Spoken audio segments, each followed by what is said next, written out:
Good afternoon, everyone. It's a real pleasure to introduce the author today, a friend from my college days, Tom Much. Tom is a New Zealand journalist who has been on the front lines of one of the most defining conflicts of our time. He has been covering Ukraine since the start of Russia's full-scale invasion as a correspondent for the New Zealand Herald. His reporting has also appeared in publications like the Daily Beast, Popular Mechanics, Military Times, and the Byline Times, and he's a regular voice on the Daily Telegraph's podcast, Ukraine the Latest. Tom's work has been cited internationally and even recognized by both sides of the conflict. He is banned from Russia for reporting on human rights abuses, a feat that he's extremely proud of. Before he became a war correspondent, Tom read modern history at Christ Church College, Oxford, and is now a scholar at Columbia University's Graduate School of Journalism. Tom's reporting captures not just the brutality of the war, but the resilience of those living through it. And his new book continues that work with extraordinary insight and empathy. Please join me in welcoming Tom Much.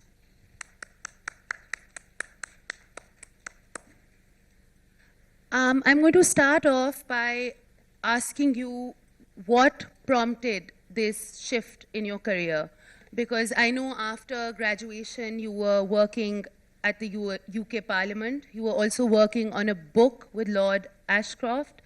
And I want to ask, what was it that led to you becoming a war correspondent? Was that something intentional, or was that something that just came your way? Of course. So first, once again, thank you all for coming, and thank you to the Indus Conclave for inviting me, not just to present my book, but also to have the fascinating conflict reporting panel that we had yesterday. Thank you very much, Marinissa, for a very kind introduction. And I have to say, it's not just a great honour to be here, but it's an honour to be sat next to you, having known you for about 10 years now. There's no one I would have rather liked to help me talk about my book and present it. It's been a very long journey for the both of us to get where we are, and we're both very happy to be sitting here. So what as she mentioned earlier, I was actually a researcher in the British Parliament, and I was researching defence and security policy. Now, the United Kingdom had just come off the wars in Iraq and Afghanistan. The military had had a lot of cuts. There was a lot of terrible feeling about, well, what is the purpose of an armed forces in the 21st century, especially one that seems to be losing a lot of wars. And as part of that, we explored the potential conflicts that could face the world in the 21st century. And one of the major ones was Ukraine. Now, at this point in 2018, there was a very low-level conflict going on in the Donbass region in the east. It was out of the headlines. It's nothing like it was today. And I took a reporting trip out there with my parliamentary team and my colleagues. And it was a fascinating experience because for once I got to not just hear about war from politicians or other journalists or military analysts in SW1 in central London, but I got to talk to real people, real soldiers who were risking their lives, real civilians who had their homes destroyed and were suffering. And I decided, actually, this is a much valuable way to spend my time. And so as soon as that job ended, I decided to become a journalist specializing in conflict reporting, and my career started with the war between Armenia and Azerbaijan in Nagorno-Karabakh, where I lived for a couple of months. I also covered conflict in Afghanistan and in Lebanon, but in January 2022 I landed in Ukraine for the first time, and I remember very, very vividly waking up on the 24th of February 2022, You could hear the faint ring of explosions out in the background. The streets, now Kiev is this kind of very vibrant, modern, developed city of about 5 million people. The streets just being absolutely deserted of anyone except for soldiers. My phone kind of waking up and checking my phone and just having hundreds and hundreds and hundreds and hundreds of messages. I think probably if there's anyone who was here for the short war with between India and Pakistan can remember what it was like waking up on a morning and realizing that the world had been turned upside down. Now, I think fairly fortunately that lasted, 6 days, was it? 5 days? But for Ukraine, this war has been going on now for nearly 4 years. Well, the smaller conflict in the east has now been going on for 11 years. The full-scale invasion, which has touched every region and every person in Ukraine, has now been going on for 4 years. And it's been the honor of my life, honestly, to be able to tell the stories of the people who've been affected by the conflict. And my next question sort of stems from what you were just saying. Was there a defining moment or a particular moment that you think changed the way that you were viewing this war?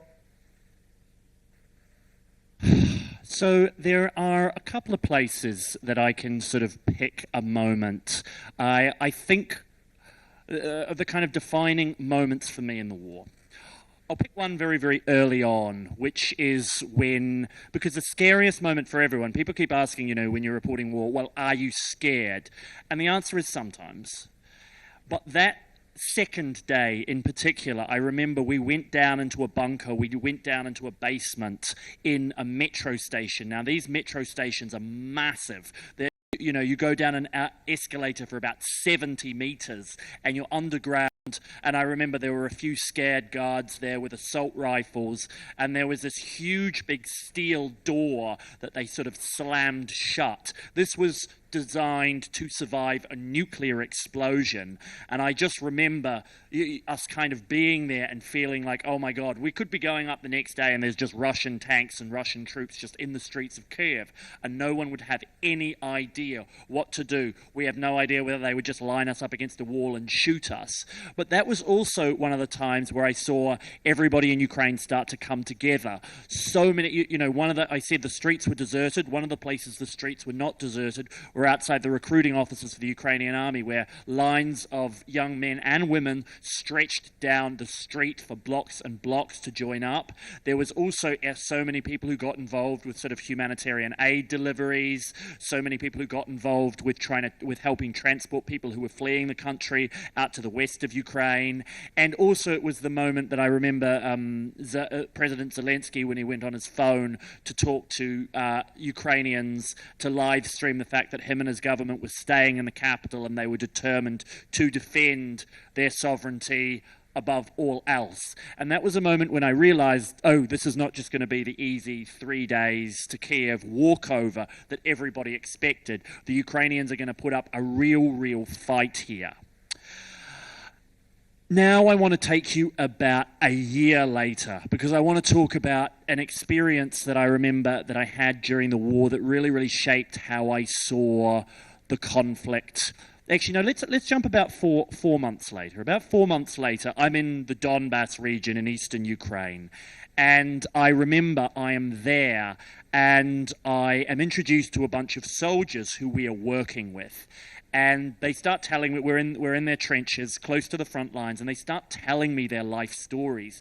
And their life stories are absolutely fascinating. I remember there is one guy who is like the head of one of Ukraine's top universities. He was like the vice chancellor. He picked up there was two other people. They were both high-powered corporate lawyers. They'd met literally on the Maidan Revolutionary Square about 10 years ago. They joined the army on the first day. There was another guy who was in President Zelensky's personal protection unit, his sort of secret service. And these were absolutely brilliant, talented, extraordinary people. But then I realized something else as well. I was like, these are Ukraine's most brilliant young people. people, and they are also the ones who are getting chewed up in the meat grinder of this war. And that was when I realized just how much of a human tragedy it would be for Ukraine. It wasn't just, civilians who were dying and homes who were being destroyed, but that generation of young leadership that is so important for a country's future was just being annihilated on the battlefields of the East. There's a paragraph from chapter 5 of your book that I'd like to read for the benefit of our audience, because it kind of ties into what you were saying about the national sacrifice that it means for Ukraine. On 13th March, the anniversary of the joyous day in 1944, when the city was liberated from the Nazis by the Red Army, more than 5,000 people took to the streets, waving the Ukrainian flag and calling for the Russian forces to leave. They shouted, "Kherson is Ukraine, go home." They ignored warning shots fired by Russian troops, attempting to get the protesters to disperse. Now my question to you is, what does it mean for civilians to risk their lives by protesting under occupation? And how does this kind of defiance challenge the narrative of liberation that is claimed by the occupying forces? It's an excellent and very important question, because one of the things that the Russians had always said about these parts of Ukraine. So just to paint you a picture of where we are, we're in southern Ukraine. We're in a city called Kherson. It's got about 200,000 people. It's very, very southern. It's a port city. It's right next to the mouth of the Dnipro River. And what happens in this city is that it's taken over very, very early without very much fighting at the very, very start of the war. It's the first Russian big prize that they capture. Now, what happens is that the Russians had always said, these people speak Russian, they really should be our subjects, whatever language they speak, whatever culture they have, it's Russian. What we're doing is we're actually coming here to liberate these people. And what these people were saying was twofold. They were saying, one, this isn't true. We're proud Ukrainians. Just because we speak Russian, just because we might have family in Russia, just because we both came from the Soviet Union, doesn't mean we want to be part of a new Russian empire. It doesn't mean we want to live under Putin's dictatorship. We want the chance to chart our own future. And so it really was at the start, when those civilians were going out in their thousands, knowing that they could be shot very easily, that what happened is the message they were sending to the world was, this is our country, we're willing to fight for it, both on the battlefield and in the streets of our cities. I think it's worth going on a little further after that to say that after about 8 months, the city was eventually liberated by the Ukrainian armed forces in one of the most powerful counteroffensives of the war. However, since then, because the Russians are on the other side of the river and are only about 2 or 3 kilometers away, that city is in a very, very sad state right now. And it's being constantly droned and bombed basically every day. Hundreds and hundreds of civilians have been killed there. It's a really tragic situation. And at one point I write, there's billboards all over the city that say things like, Kherson is Ukraine. And I'm like, it's such a terrible price that this city has had to pay for its freedom, with unfortunately no respite or end to that part of the war in sight. You also, in your book, write extensively about this kind of surreal normalcy that, because normal life after a while must go on, right? For months and months, a city that's being bombarded, people don't know if they're going to be alive the next day. And I particularly like this one paragraph from chapter 6.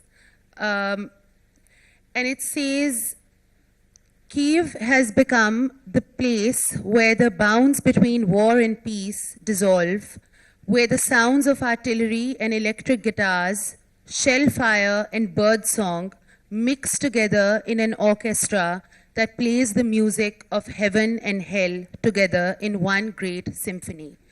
This is from chapter 7, and in chapter 6 you also write, in fact, every aspect of war itself became normalized the longer you stayed.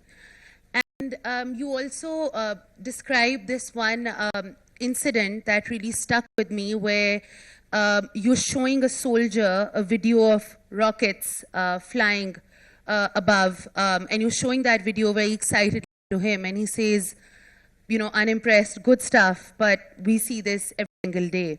So I want to ask you, how do ordinary people, how did you see them maintain a sense of sanity, of creativity in a city where life and death were existing so close, side by side, with each passing day and each passing month?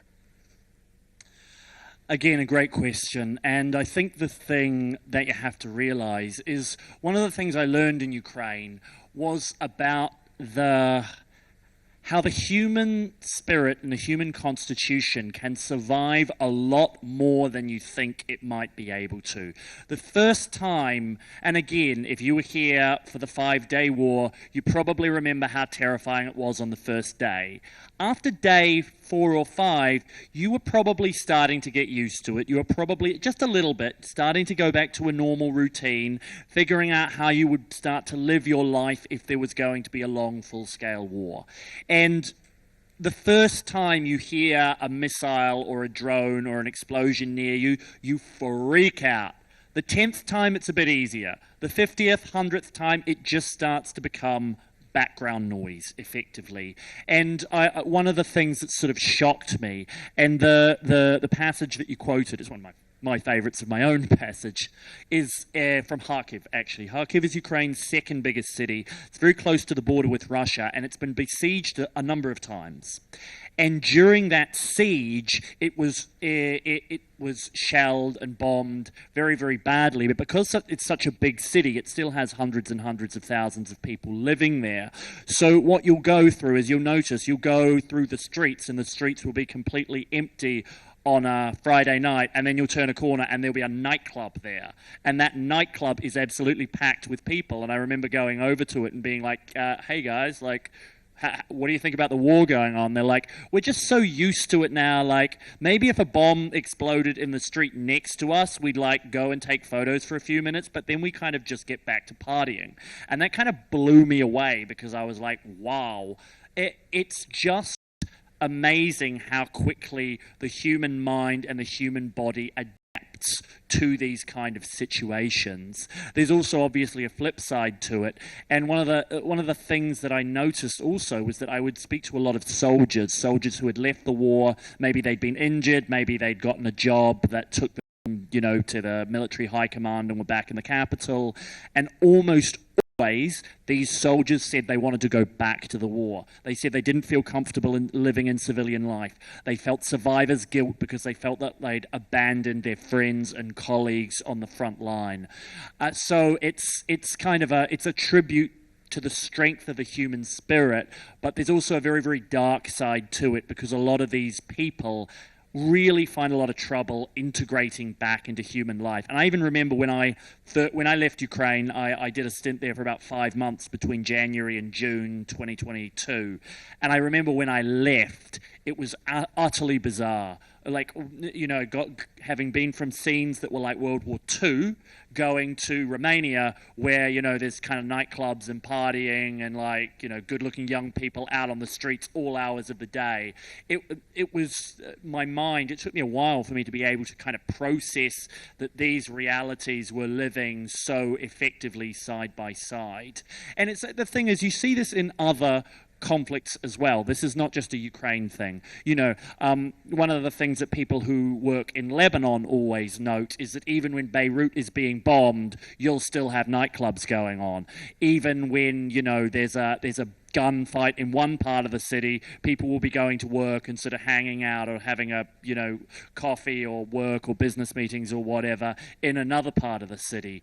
So I think in this way it brings home how war can be a very sort of universal human experience. And the last thing I want to touch on is that often you don't know how well you will cope with it until you see it. I've seen the kind of toughest, most kind of muscular, like badass looking guys just freak out the first time they even hear a gunshot in the distance. And one of the stories I hope I'll be able to get into later is that when I was just before the war started in Kiev, I met a young woman in a cafe, and I remember very, very well what she was wearing. She had this kind of red dress, red lipstick, dyed black hair, and kind of blood red nails. I got a DM from her on Instagram a year later where she was like, "Tom, apparently you're signed to come out and work with our unit." And I'm like, "What are you talking about?" I hadn't heard from her in so long. I had no idea what was going on. Turns out she was now one of the military's top press officers, and she was inviting me out. Now, this girl's about 5 foot, right? Like, much shorter than me. Tiny, looks like a twig, and then she's the one who is driving me literally to the front lines. And I remember when she got out of the car. Well, the car, it's this massive, big armored personnel carrier, and she had the helmet on, and she had like a AK-47 with her or whatever the gun was, body armor, extra magazines strapped to her waist. However, the one thing she still had is she still had those blood red nails. Somehow she'd managed to keep her nails perfectly manicured despite living in a frontline trench. And that was kind of one of those incidents of the kind of how war and peace sort of coexist side by side that really blew me away. And that was actually the moment that I was like, oh, there's a really, really good story here. And that's why she became one of the central characters of my book. My follow-up question from that is a bit more on the personal side.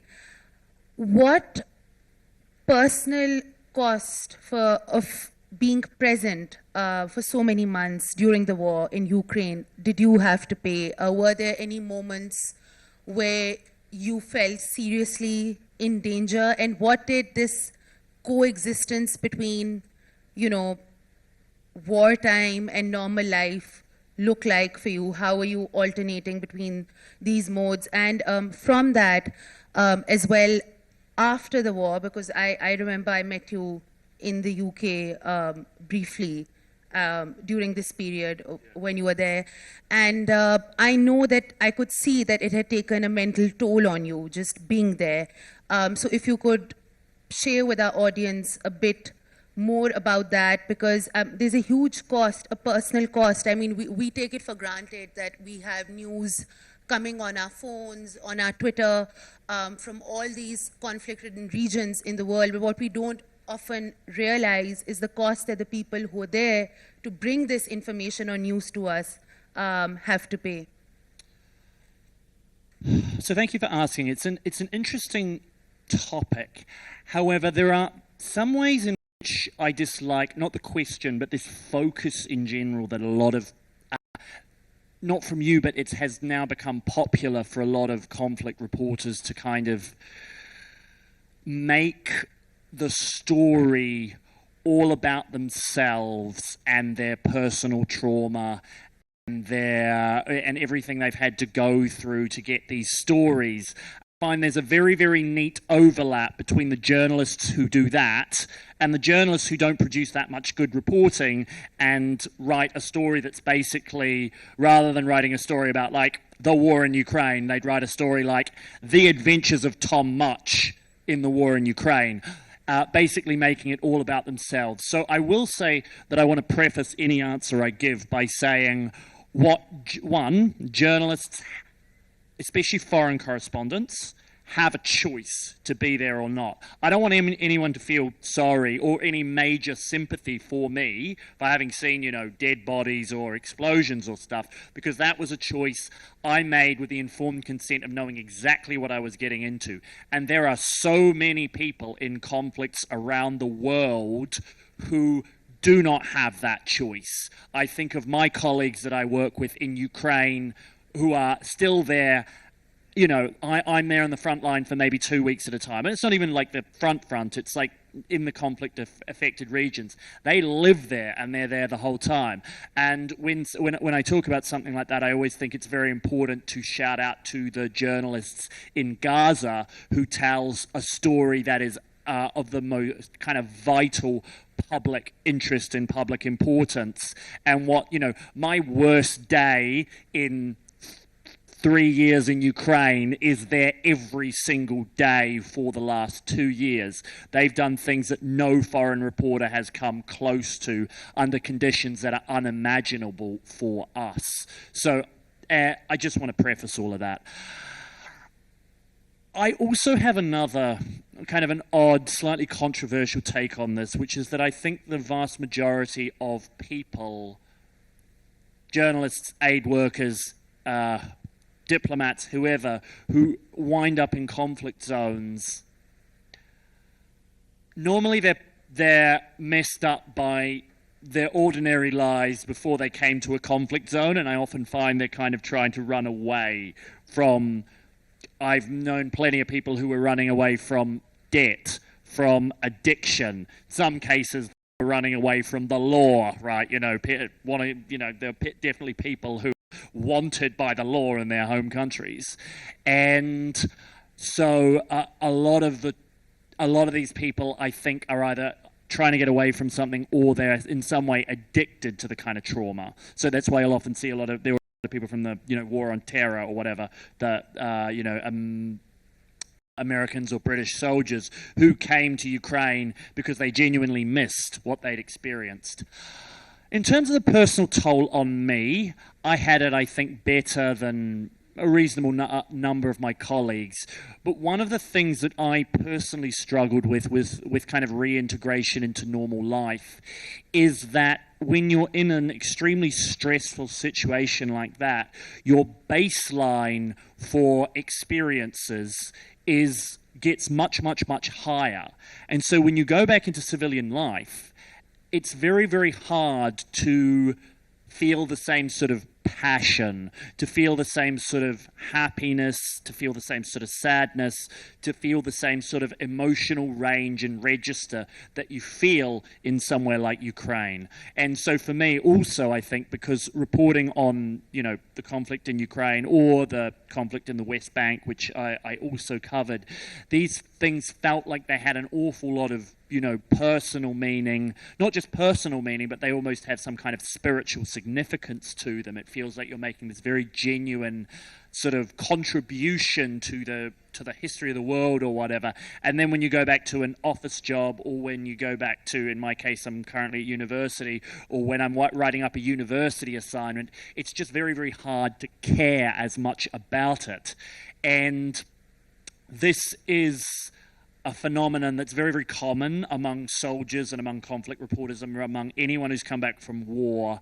And it's probably the thing that I've personally struggled with the most. Like, I don't wake up at night, remembering the bodies that I saw in Izium or whatever, as nasty as they were. But for me, it's been that kind of general sense of numbness and inability to fit in with everyday life back in non-war affected civilization that I think has been the thing that has kept me up at night, so to speak, about my own sort of personal, physical and mental health. Thank you for sharing that. Since you mentioned Gaza and the fact that you reported from the West Bank yourself as well, I want to kind of zoom out of Ukraine. And for a second, I want to ask you what your take on the world right now is, and are there any overarching themes that you're able to draw from conflicts around the world? I mean, Ukraine, what's happening in Palestine. How do you view where we're at this point in history, and what is the significance of this moment that we're all in right now? Sure. So, yes, I did cover the conflict in Palestine, which at first I feel doesn't look that much like the conflict in Ukraine. The more you examine them, the more the similarities jump out. They, I think, are both an imperial and colonial power attempting to either eradicate or subjugate the native people, attempt to suppress their culture. I think one of the very, very interesting things is, for instance, in large parts of the occupied Palestinian territories, the Palestinian flag is banned, just like the Ukrainian flag is banned in the occupied regions of Ukraine that Russia controls at the moment. The attempt to suppress literature, the attempt to suppress, all forms of arts and culture.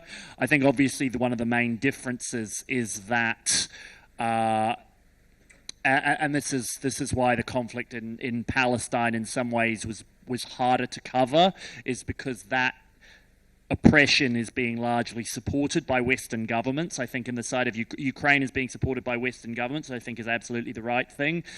Israel is being supported also by most Western governments, which, I think my thoughts on that are pretty obvious. And one of the bad lessons, I think, from the war in Ukraine is that, at least for a while, I think the thought of large-scale military conflict between major world powers was, at least in the West, considered passé. It was kind of considered the... One happened in kind of poor, faraway places like Syria or Afghanistan, and maybe the people there were like backward and savage, and that's why they have all these wars all of a sudden. And then I think with the conflict in Ukraine, we realized no, war is a universal human experience. But I also think the Russian invasion has in some way shattered the taboo of large-scale military conflict.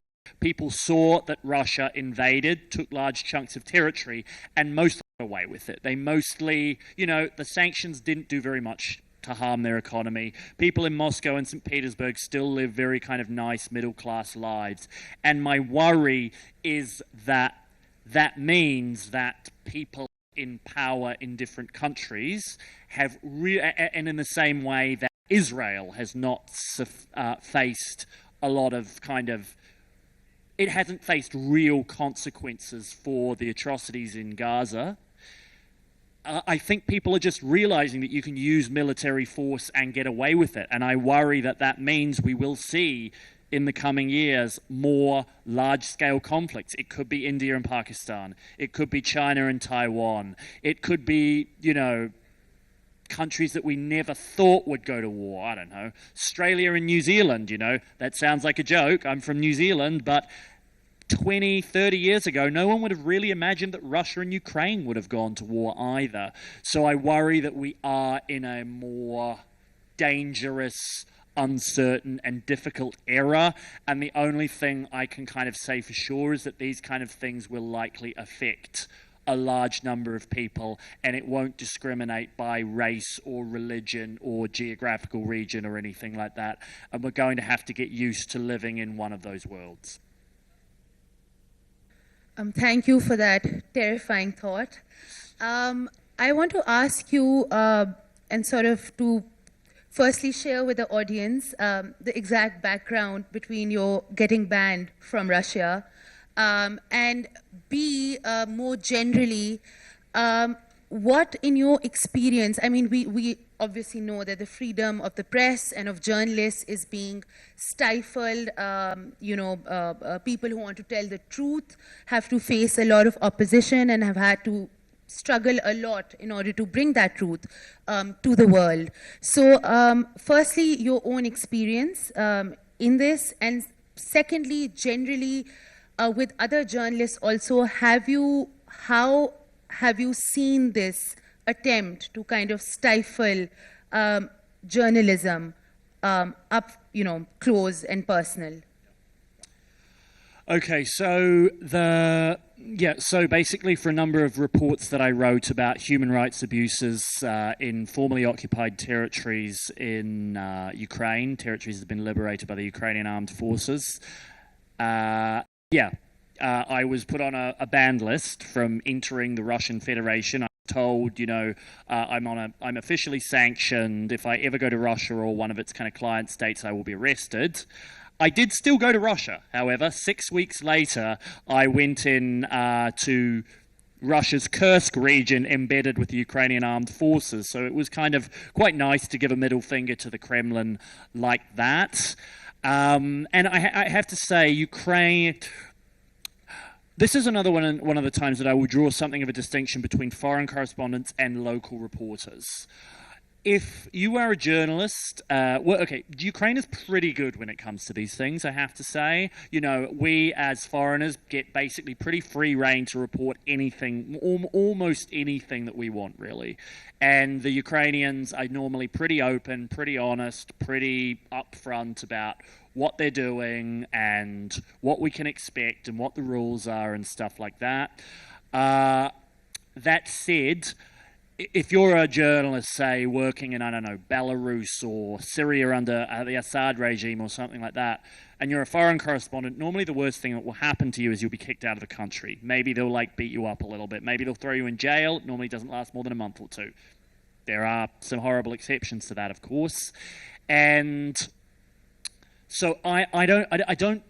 In a weird way, it's one of those things that even though I'm technically targeted by an authoritarian regime, it's more a badge of honor than anything else and doesn't have a huge impact on my day-to-day life. Obviously, as I said before, the worst example of an assault on press freedom in the world is the 200-plus journalists that have been killed in Gaza, and I often feel quite sad that more of my colleagues in the West don't kind of make a hue and cry about this, because I think to myself when I see a journalist, blown up, often in a targeted strike in Gaza, I don't just think, oh, that poor person and their family. I think, oh, if I ever get blown up by a Russian, drone or whatever, they're just going to say, well, these are the new rules of the game. I think it makes it more dangerous for journalists to do our job anywhere in the world, not just in Ukraine. What sort of was the motivation when you decided to enter Russia with the Ukrainian army, knowing that there was a sanction and that you might be arrested the moment that you're found? And what was that kind of process of crossing over? Were you scared? Was there a particular reason for taking that risk? I mean, was it calculated in terms of you were going there to report on a particular thing, or you were hoping to find or gain access to something? What was the mental process, basically, of balancing out the... Sure. Look, the motivations were twofold. One, purely ego-based, I'm going to be honest. I wanted to give a middle finger to the Kremlin. I wanted to, be one of the only people who was on a ban list and then flout that ban list 6 weeks later. I went with the Ukrainian armed forces, who controlled quite a large amount of territory, and I knew we wouldn't be going close enough for the Russians for them to recapture the territory unless I was extraordinarily unlucky. The second point, though, was that I wanted to go there and I wanted a chance to talk to the Russian people themselves, because there was still, a few hundred Russian civilians remaining in that area.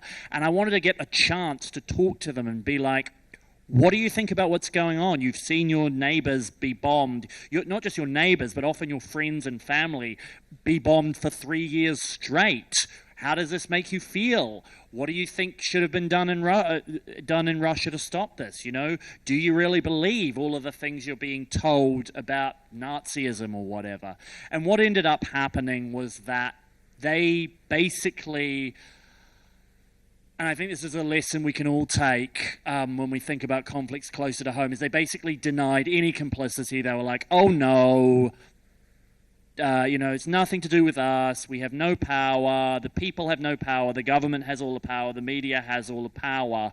And whenever I kind of hear or think about someone not speaking up for the truth, whichever kind of conflict you're in, whether it's authoritarian regimes where you live, whether it's Palestine, whether it's Sudan or whatever, I think of these these kind of people in Russia, and I see what state their own country got into and how the kind of propaganda warped their brains. And I'm like, well, if you don't take a stand early on in that stance, this is where you end up.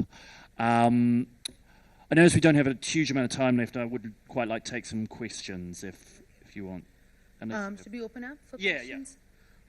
We'll take questions from the audience now. So please raise your hand if you'd like to ask a question. I'm very open and happy to take questions about absolutely anything, Ukraine, any other conflicts. I'm an open. Thank you for the information. So I am from Pakistan. I am also a freelance journalist as well. So regarding my question that after the May 2025 conflict, India did a backover. Now recently gave a threat as well. So what is your stance about that? What will be happen in the next few days or next few weeks in Pakistan-India conflict? Okay, look, I'm going to be blunt and say this is not a conflict that I know a huge amount about, right? You know, there's Ukraine, I'm an expert. This, I am very, very, very far away from any kind of expert, so I don't want to make any firm predictions. What I will do is I'll bring it back to what I was saying before, and that people have to realize and have to prepare their lives as if large-scale war is a genuine possibility, because I met plenty of people in Ukraine before the war who said that it'll never happen. The Russians are our friends or our brothers. Yes, they were saying that before the war. You know, it's the 21st century. Things like this can't happen. I also think it's worth looking at the similarities, the sort of kind of, because whenever a leader like Modi in India, for instance, wants to consolidate political power at home, one of the tools they can use to do that is war. And I don't want to say that that's definitely what's going to happen, but you have to realize it's a tool in every would-be autocrat's arsenal. It's in their, you know, they have it in their back pocket to use if they feel that they need to, or if they're having domestic political problems at home and want to distract people. Tyrants have done that every year that there's ever been any kind of, no, not just tyrants, democratic leaders, all leaders in all countries have done that, and you have to be prepared for that possibility is all I'm going to say. Do we have any more questions? This is the mics coming. Hi. So in your earlier part, you talked about comparing the conflict in Israel and Gaza and Ukraine.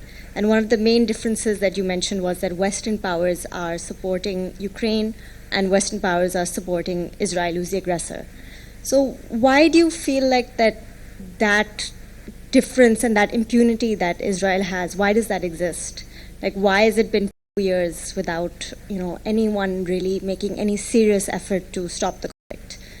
The same way, if you look at India and Pakistan, when we were on the brink of a full-scale war, people did, make an effort to try and stop it. So why does that not happen in some conflicts, and why does it happen in others?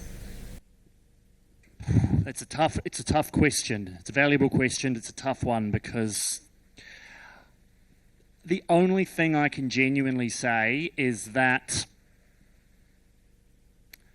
I feel it's not that powers in the West are necessarily good or that they're evil, it's that they're amoral, and that they tend to support whoever they think is against their enemies, right? And they might be enemies for the right reasons, or they might be enemies for the completely wrong reasons. And I have to say, I do think part of the reason that Western powers have supported Israel, I do think it's cultural bias and discrimination. I think people look at, people in Tel Aviv or,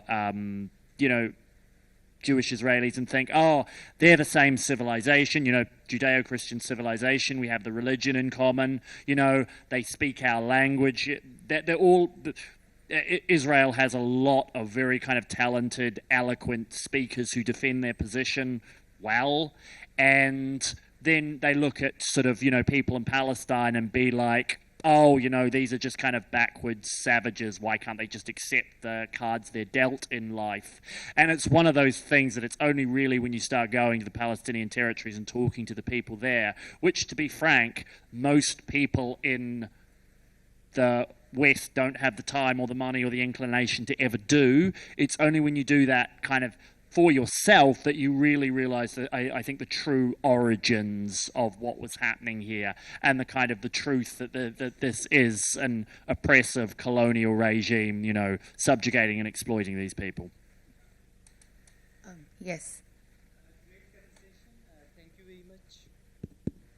In case of nuclear countries conflict, what is the escalation ladder like extent of damage when one country decides to use nuclear?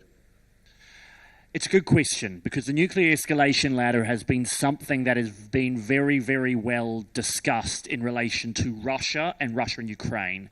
And I think one of the things that I have sort of I criticize in my book people in the West is kept on worrying about the idea that, like, if you give Ukraine a particular kind of weapon system or a particular type of intelligence, straight away people go for nuclear weapons. And that's not really true. In a conventional conflict, there's rungs on a ladder, right? As you rightly point out. There's what goes on in peacetime, you know, sabotage, spying, all of those kind of things that happen kind of under the sort of military bandwidth. Then there's conventional conflict with conventional armies, right, which almost happened in May this year. Then above that, there's sort of full-scale industrial warfare, which is what you saw in the Second World War, where everyone puts their entire kind of military strategy and economy behind it. So, like, one of the things is the Russians never really did that in Ukraine, right? And I was saying, you know, people just assume that, like, if Russia's losing, they're going to use nuclear weapons. Well, that's the highest thing on the escalation ladder. And there's still rungs below that. And one of the rungs below that is, for instance, declaring full-scale war and then mobilizing all the young men off the streets and turning all your factories into weapons production factories. And that is a rung on the escalation ladder that is before nuclear weapons. So I think, at least in my understanding of conflict, and I could be completely wrong, again, we've only seen nuclear weapons used once in the history of the world in an actual conflict, and that was after many, many years of sort of full-scale industrial war. I think it would be a lot more likely that you'd see a long conventional conflict before the idea of nuclear weapons would ever really seriously be considered. I'm told that I must wrap up because there's a lunch break. Thank you so much, Tom, for this, for taking the time, for doing a weekend trip from the US to attend this conference. More power to you. May your determination to report the truth remain as unwavering as it is, and may your empathy and compassion always stay the same. Thank you so much to everyone who joined us for this conversation. Thank you. Thank you very, very much for coming and for that lovely closing note, Marina. So this present is for you. Please order your copies of The Dogs of Mariupol. Do you have some with you here? Or? I have literally one copy, and I'm afraid that's hers. So Amazon is about the only place you're going to get it. Do you want to hold it up in case anyone wants to take photos or remember it or anything like that? Yeah, that is, as far as I know, his full history of the full-scale invasion that has been released to date. Basically, every other one ends at the end of the first year, ends at the end of 2022. This brings the conflict up to the present day, and I think that's really important because the war has changed a lot since 2022 when it was on the front page of every newspaper and every news channel. But yeah, thank you again for coming and for your interest in the book and for your interest in Ukraine.